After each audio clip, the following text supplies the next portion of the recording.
Olá, meus queridos, tudo bem? Pessoal da turma de Organização Política e Administrativa do Estado, turma da Unisul de Tubarão do dia 4 de setembro, sexta-feira à noite, beleza? Bora lá, processo legislativo, seguindo então, dentro do legislativo ainda, processo legislativo. O que é processo legislativo? Definição. Processo legislativo é o conjunto de regras e atos previstos na Constituição e no regimento interno da Câmara dos Deputados do Senado Federal que serve para regulamentar a edição das espécies normativas previstas no artigo 59 da Constituição. As espécies normativas previstas no artigo 59 da Constituição estão lá: emendas constitucionais, leis complementares, leis delegadas, decretos legislativos e resoluções. Está lá também a medida provisória, só que a medida provisória ela vem do Executivo, é uma função atípica do Executivo, então nós vamos ver a medida provisória dentro do Executivo. Maravilha? O devido processo legislativo, ou seja, a regularidade desse processo legislativo é um direito fundamental, é um direito nosso que os parlamentares façam as leis de acordo com as suas convicções, com as suas crenças, sem que recebam influências externas, pagamentos, propinas. Então, a lisura do devido processo legislativo é um direito fundamental. Outra coisa, galera, eu já tenho visto falar aí, vejo posts e tudo mais, de uma hierarquia entre espécies normativas. Não existe hierarquia entre espécies normativas. Só existe uma espécie normativa dessas previstas no artigo 59 da Constituição que é superior às outras, que é a Constituição. As emendas constitucionais que entram na Constituição, elas são superiores. Agora, a lei complementar não é superior à lei ordinária. A lei ordinária não é superior à medida provisória, não é superior à resolução, ao decreto legislativo. O pessoal coloca aquela pirâmide de Kelsen e diz que tem uma hierarquia ali. Não tem hierarquia, não tem hierarquia. Cada espécie normativa tem o seu campo específico de atuação. Tá? Se uma espécie normativa invadir o campo de atuação da outra espécie normativa, essa uma é inconstitucional, tá bom? Então, não tem hierarquia entre as espécies normativas, tá? Beleza? Seguinte, definição do processo foi espécies de processo legislativo. Nós temos 3 espécies de processo legislativo: o ordinário, o sumário e o especial. Vamos começar falando do processo legislativo ordinário especial. Desculpa, o processo legislativo ordinário, tá? Depois sumário e depois o especial. O processo legislativo ordinário, ele é o processo criado, pensado, estabelecido para a edição da lei ordinária e da lei complementar apenas. Então, primeira coisa dentro do processo legislativo ordinário: diferença entre lei ordinária e lei complementar. A diferença é de matéria e de quórum. Matéria e quórum. Como assim? O Constituinte disse as hipóteses em que ele quis lei complementar. Então estão previstas na Constituição as hipóteses de lei complementar. O resto vem a ser lei ordinária, ou resolução, ou decreto legislativo, ou emenda constitucional. Nós vamos ver, tá? As leis complementares. Exemplo. Estatuto da Magistratura. Lei das inelegibilidades é uma lei complementar. Código Tributário Nacional é uma lei complementar. Para você alterar o Código Tributário Nacional, tem que ser por uma lei complementar. A lei das inelegibilidades, que prevê que a ficha limpa, os ficha suja, o cara que tem ficha suja não pode concorrer a eleições, é uma lei complementar. Lei complementar, inclusive essa que alterou a lei complementar das inelegibilidades, uma lei complementar de iniciativa popular, tá? Sancionada pelo presidente Lula e que impediu ele de concorrer, né? Lei complementar. Pode lei ordinária estabelecer inelegibilidades? Não, porque o Constituinte disse que para estabelecer inelegibilidades tem que ser por lei complementar. Então vocês vão olhar na Constituição os casos em que exige lei complementar, tá? Então, primeira diferença: matéria reservada. A lei complementar, a matéria é reservada. E depois o quórum. A lei ordinária é aprovada por maioria simples. e a lei complementar é aprovada por maioria absoluta. Essas são as diferenças e uma não é superior à outra. Uma não é superior à outra, cada uma tem o seu campo de atuação. A questão da superioridade e hierarquia das leis, elas não existem, mas existe uma lei superior, revoga a lei anterior, né? Mas isso aí é lá no direito civil. Maravilha, então, lei ordinária e lei complementar, as diferenças entre elas. Olha só, nós vamos tratando hoje, 59 a 69, só nós não vamos falar de medida provisória. Outro detalhe aqui, qualquer casa legislativa do país, para iniciar votação, tem que estar presentes, no mínimo, a maioria absoluta dos membros da respectiva casa. Então vamos lá na lei, para aprovar uma lei ordinária, precisa de maioria simples. Mas como assim? Na hora que vai instalar a votação, o presidente da casa botou em votação, tem que estar ali para iniciar a votação de qualquer projeto de lei, tem que estar presente a maioria absoluta da casa. Na Câmara dos Deputados, 513 deputados, maioria absoluta, 257. E aquele negócio que vocês falam que maioria absoluta é 50% mais um, não existe, porque vai dar sempre quebrado. Metade de 513 é 256,5, mais um vai dar 257,5, não existe meio deputado. Então, a maioria absoluta é a metade até chegar o primeiro número inteiro. A maioria absoluta de 513 é 257. Para iniciar uma votação na Câmara dos Deputados tem que ter no mínimo 257 parlamentares, deputados federais. Isso se repete nos estados e nos municípios. Outra coisa, presentes a maioria absoluta, inicia-se a votação. E para aprovar a lei ordinária tem que ter uma maioria relativa, uma maioria simples dos presentes.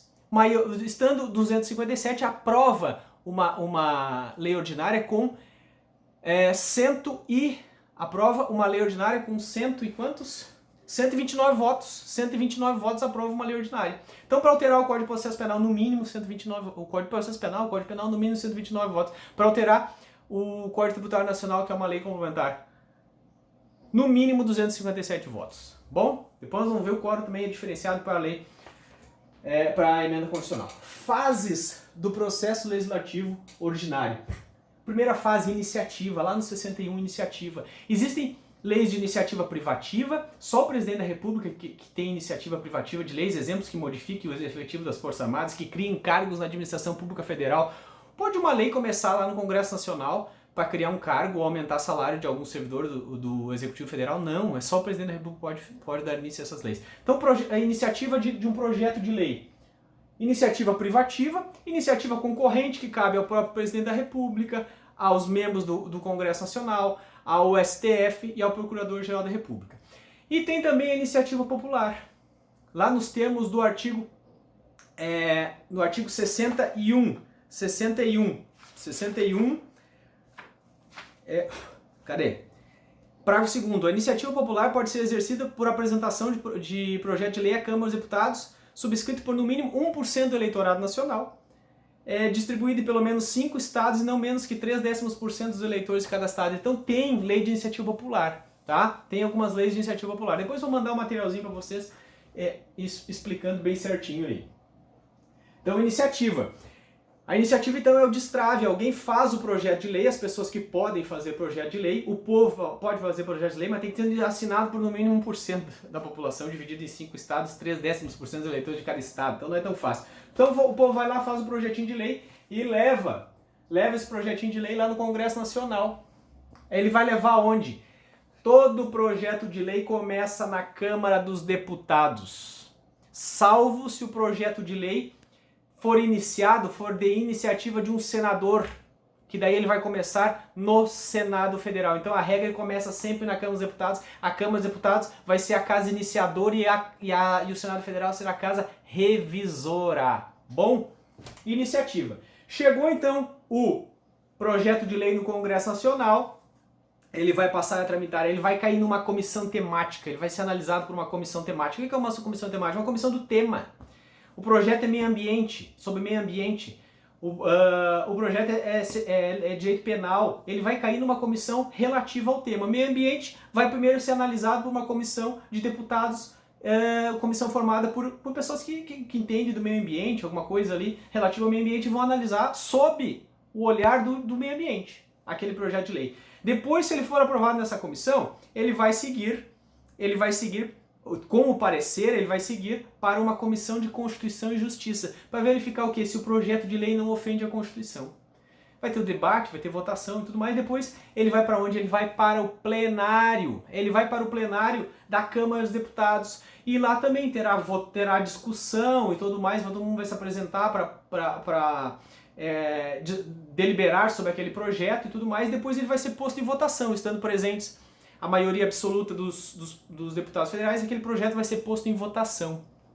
E daí, a depender, se for lei complementar, tem que ter, para aprovar na Câmara dos Deputados, tem que ter maioria absoluta. Se for lei ordinária, aprova na Câmara dos Deputados com a maioria simples dos presentes, sendo que para iniciar uma votação de projeto de lei tem que estar presente a maioria absoluta da Câmara dos Deputados, tá bom? Se for aprovado na Câmara dos Deputados, ele vai para a Casa Revisora.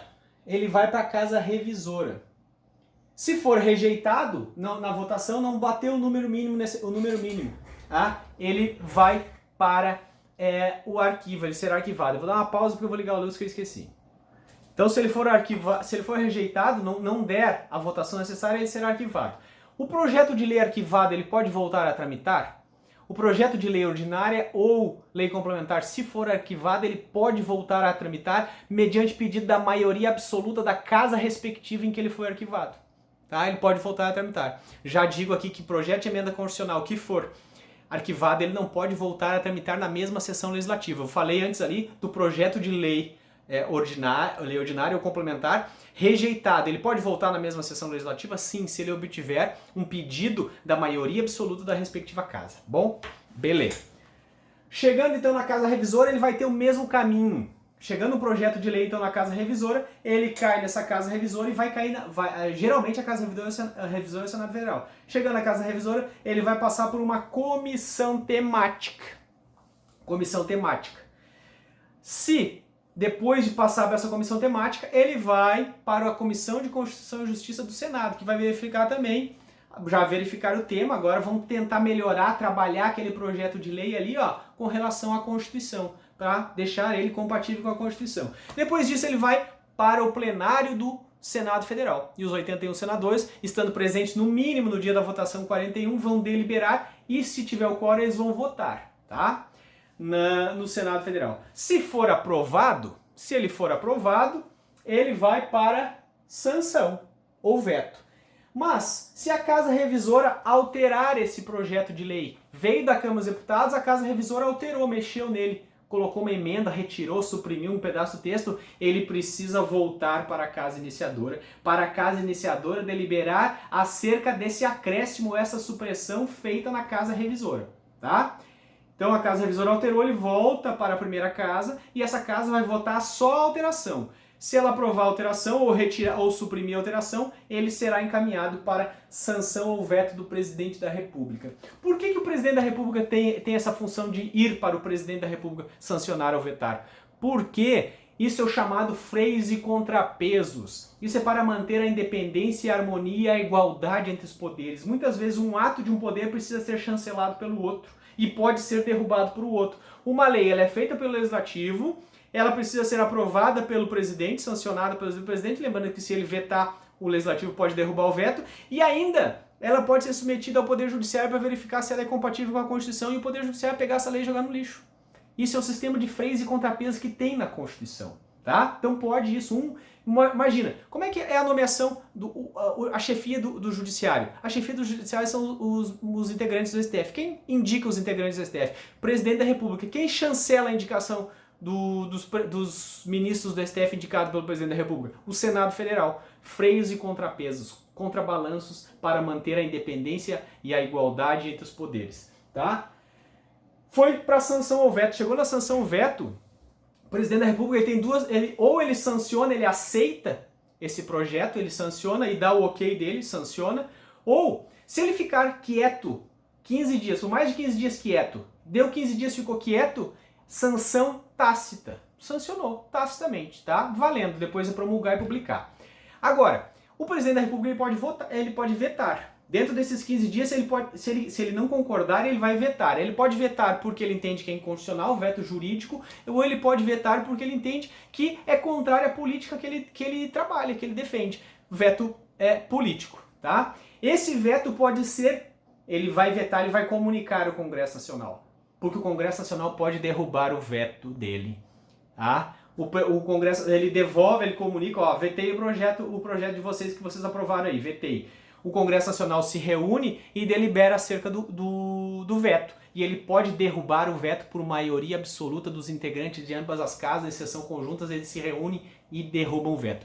Esse veto, a derrubada do veto, não é mais secreto, antes era secreto. Mas ainda tem votação secreta dentro do Congresso Nacional, tem. Por exemplo, a escolha dos presidentes deles é secreta a votação, está no regimento interno. Quer tornar aberta? Altera o regimento, mas é secreta. Outra coisa, a aprovação de magistrados indicados pelo presidente, a aprovação do Procurador-Geral da República indicado pelo presidente, isso tudo no Senado Federal, é tudo voto secreto. Beleza? Eu tô rápido porque o meu tempo é curto aqui, tá? Mas a aula será complementada pelo material que eu vou enviar e também pelo podcast, Nosso Direito Constitucional. Seguinte, depois o presidente sanciona, o projeto de lei será promulgado. A promulgação é um atestado, ele diz, galera, houve a inovação da ordem jurídica, tem uma lei nova no pedaço. E ele diz assim, publique-se. E ele manda essa lei para publicação. A partir da promulgação, a lei não é válida, a lei é válida a partir da publicação, respeitada a vacatio legis que vocês viram lá em Direito Civil 1, Introduções do Direito, você sabe. Se o projeto de lei não falar nada, a vacatio legis é de 45 dias, mas pode que na publicação, que a lei diga que ela tem vigência imediata, ou então que a vacatio legis dela é de 1 ano. Mas se não falar nada, o presidente diz assim, atesta a inovação, publique-se. Ela vai para a publicação, ela vai entrar em vigor apenas 45 dias depois de oficialmente publicada. Sanção ou veto, publicação. Se derrubado o veto, o Congresso Nacional ele devolve ao presidente da República. Se o presidente da República não promulgar e publicar, o presidente do Senado Federal o fará em 48 horas. Ele vai mandar promulgar e publicar. Beleza? Tudo que eu estou falando no 59 a 69, depois vocês vão lá. Processo legislativo sumário antes do processo legislativo especial. Processo legislativo sumário, eu botei aqui 100 dias. Por quê? Nos projetos de lei de iniciativa do presidente da República, ele pode pedir, lá nos termos do 64, parágrafo 1º, urgência na tramitação. Se ele pedir urgência na tramitação, a Câmara dos Deputados, lembrando que projeto de lei de iniciativa do presidente, ele começa onde? Na Câmara dos Deputados, porque só começa no Senado Federal se o projeto de lei for de iniciativa do senador. Então, o presidente da República pedindo urgência, tem que ser analisado esse projeto de lei em até 45 dias na Câmara dos Deputados e depois em até 45 dias no Senado Federal. E se o Senado Federal fizer alterações no projeto de lei, ele tem que devolver para a casa iniciadora, que vai ter 10 dias para revisar. Então deu 100 dias aqui o projeto de lei. Projeto de lei, processo legislativo sumário, ocorre então nos casos de lei complementar, ou lei ordinária ou lei complementar, de iniciativa do presidente da República, que ele solicita urgência. Urgência, tá? Processo legislativo sumário, beleza. Agora sim, processo legislativo especial. Processo legislativo especial, deixa eu tomar água. Estou falando rápido, mas qual é que é o detalhe? Vocês podem pausar o vídeo, né? Ouvir novamente, anotar. Então eu não preciso ficar falando várias vezes a mesma coisa, porque vocês podem pausar o vídeo e entender o que eu estou querendo dizer. Processo legislativo especial da PEC, do projeto de emenda constitucional. Vocês sabem que quando o Congresso Nacional altera a Constituição, ele se investe de poder constituinte derivado reformador. Ele faz lá a alteração da Constituição. Pode fazer isso? Pode fazer isso, desde que respeitados alguns limites que nós vamos falar, tá bom? Iniciativa. Quem pode propor um projeto para alterar a Constituição? Não são todas as pessoas que podem, ele é mais restritivo, é diferente da lei ordinária e da lei complementar. O projeto de emenda constitucional, a iniciativa pode ser o quê? No mínimo, 1/3 apresentada por, no mínimo, assinada por, no mínimo, esse projeto, no mínimo, 1/3 da Câmara dos Deputados ou 1/3 do Senado Federal. E ainda, pelo presidente da República, estou falando das matérias do artigo 60, pelo presidente da República pode propor projeto de emenda à Constituição e ainda pode ser alterado a pedido de mais da metade das assembleias legislativas dos estados, manifestando-se em cada uma delas a maioria relativa dos seus membros. Ou seja, nós temos 26 assembleias legislativas no país, mais a Câmara Legislativa do Distrito Federal.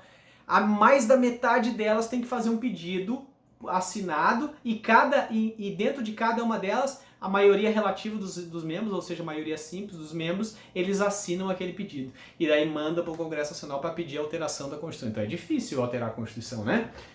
Iniciativa, limites. Existem limites circunstanciais e limites materiais à emenda constitucional. Limites circunstanciais. A Constituição não pode ser emendada durante o estado de sítio, o estado de defesa e durante a intervenção federal. O que é estado de sítio, estado de defesa e intervenção federal? Não vou falar agora.